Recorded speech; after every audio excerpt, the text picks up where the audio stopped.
Hello friends, I am Poonam. Welcome to my YouTube channel proves in mathematics. आज हम class +1 का first chapter sets करेंगे। तो देखते हैं सेट्स की डेफिनेशन।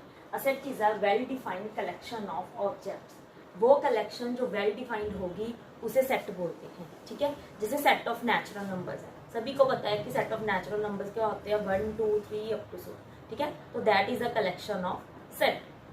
अब उसके बाद है, अगर हम बोला जाए कि वॉवल्स कौन से होते हैं, इंग्लिश अल्फाबेट्स के वॉवल्स अगर आपको पता है तो वॉवल्स क्या बोलेंगे, AEIOU। That is also a collection of set.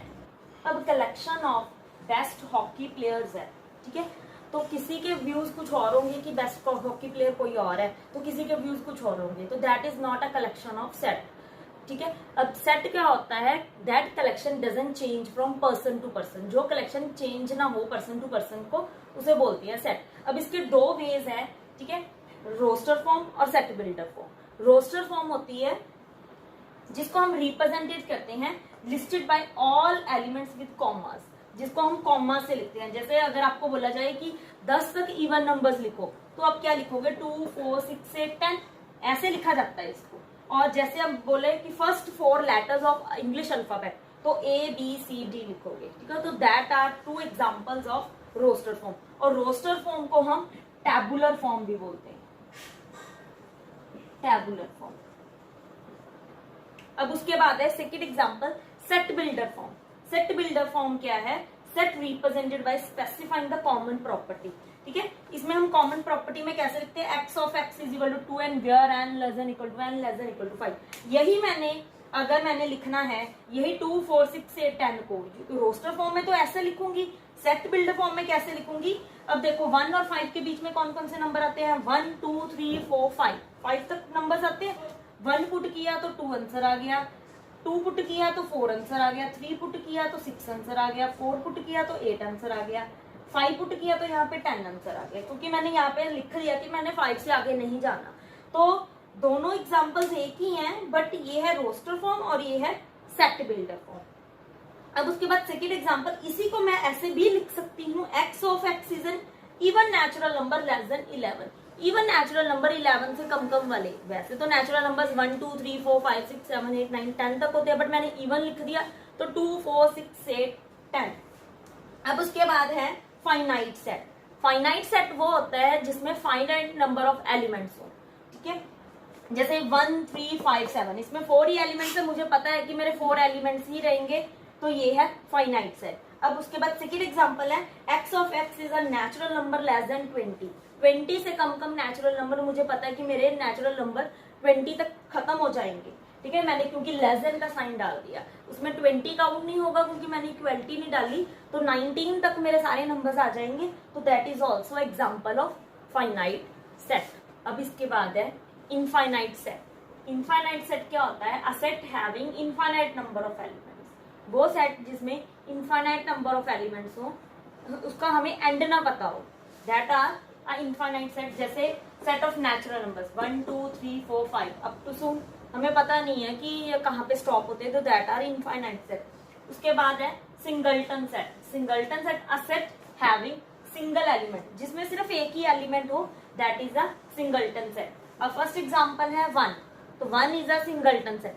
अगर मैं आपको बोल दूं कि x² इज इक्वल टू 25 है, बट आपने कौन सा नंबर लिखना है, जो नेचुरल नंबर में आता हो। अब x² इज इक्वल टू 25, इसको सॉल्व कैसे करेंगे, x² इज इक्वल टू, ठीक है, 25 स्क्वायर उधर जाके इसके रूट हो गया, तो इसमें से 2 वैल्यूज आती है, एक 5 एक -5, बट -5 नेचुरल नंबर में नहीं आता, तो मेरा आंसर क्या रह गया, अकेला 5। तो सिंगलटन सेट वही है जिसमें सिर्फ एक ही एलिमेंट हो। उसके बाद है order of finite set. Order of finite set क्या होता है, the number of different elements in a set. जैसे ये वाला सेट है, इसमें 1 2 3 एलिमेंट्स है, तो इसका ऑर्डर क्या हो गया, 3। उस सेट में कितने नंबर ऑफ एलिमेंट्स है, that is a order of a finite set. 1 2 3 elements है, तो मेरा ऑर्डर कितना हो गया इसका, 3। उसके बाद है equivalent set. 2 sets are equivalent if order of 2 sets are same.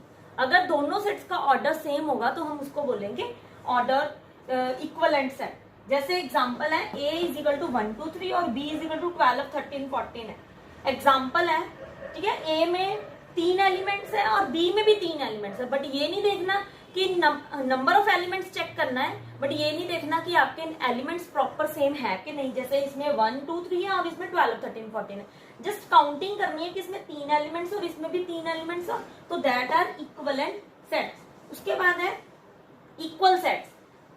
इस सेट में क्या है, एलिमेंट्स तो नंबर ऑफ एलिमेंट्स तो इक्वल होने ही चाहिए, उसके साथ साथ एलिमेंट्स भी इक्वल होने चाहिए, चाहे वो शफल में हो जाए कोई बात नहीं, बट नंबर ऑफ एलिमेंट्स तो इक्वल हो ही हो, उसके साथ साथ एलिमेंट्स खुद भी इक्वल हो। जैसे 1 3 5 7 9 है, अब इसमें है 5 7 1 3 9, तो सेम एलिमेंट्स है, जो एलिमेंट इसमें है वही एलिमेंट इसमें है, तो दैट आर इक्वल सेट्स। तो ये डिफरेंस होता है इक्वलेंट और इक्वल में।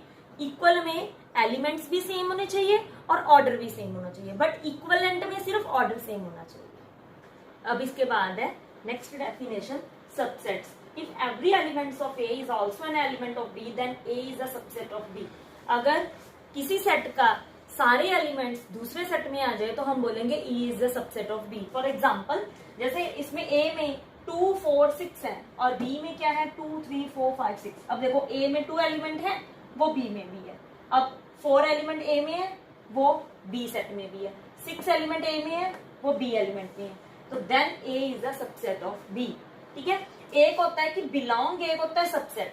अब एलिमेंट हमेशा बिलोंग करता है, जैसे मैं बोलूं 2A को भी बिलोंग करता है और 2B को भी बिलोंग करता है, that is not a subset. Belong क्या करता है, एलिमेंट ही हमेशा बिलोंग करता है। सबसेट के लिए सेट का होना बहुत जरूरी है, जो सबसेट होगा वो खुद ही एक सेट जरूर होगा। अब देखो A यहाँ पे एक सेट है, तभी वो सबसेट है। सेट का मतलब जैसे ये वाले मैंने साइंस डाले हुए हैं, that is a symbol of set. तो सबसेट के लिए सेट का होना बहुत जरूरी है, अदरवाइज उसके अंदर वाले होते हैं वो एलिमेंट्स होते हैं, वो कभी भी सबसेट नहीं होते, वो बिलोंग करते हैं। जैसे ये इसका साइन होता है, जैसे 2 बिलोंग्स टू बी, इसको बोलते हैं बिलोंग्स टू। अब उसके बाद है remark. First, if A is not a subset of B, then write A is not a subset of B। मतलब क्या है कि अगर A का सबसेट नहीं होगा तो हम उसको ऐसे लिखेंगे A is not a subset of B। Second है, if A is a subset of B, then B is called superset of A। अगर A B का सबसेट है तो B को क्या बोलेंगे, सुपरसेट। सुपरसेट ऑब्वियस है कि A में जो सारे एलिमेंट है वो B में है, जैसे इस डेफिनेशन में, इस एग्जांपल में 2 4 6 है, इसमें सारे एलिमेंट 2 4 6 है, इसके अलावा कुछ और एलिमेंट्स भी। B is the called superset of A। अब उसके बाद है थर्ड रिमार्क हमारा, अगर A भी B का सबसेट हो जाए और B भी A का सबसेट हो जाए, A भी B का सबसेट हो जाए, B भी A का सबसेट हो जाए, तो हम बोलेंगे A is equal to B। अगर एग्जांपल देखें तो 1 2 3 3 एलिमेंट्स है इसमें, ठीक है, 3 एलिमेंट्स ही इसमें है, बट एलिमेंट्स भी सेम है। देखो 1 3 2 1 2 3 शफल हो जाए वो कोई बात नहीं होती, ठीक है। तो अगर ये वाला सेट इसका सबसेट हो गया और ये वाला सेट इसका सबसेट हो गया, तो हम बोलेंगे A is equal to B। अगला है प्रॉपर सबसेट। अगर A B के इक्वल ना हुआ, पिछले वाले केस में A B के इक्वल था, ठीक है, अगर A B के इक्वल ना हुआ और A B का सबसेट हुआ तो हम बोलेंगे वो उसका प्रॉपर सबसेट है। यहाँ पे देखो 1 2 3 वही वाली एग्जाम्पल है, ठीक है, इसी में एग्जाम्पल में सुपर सेट भी आ जाता है।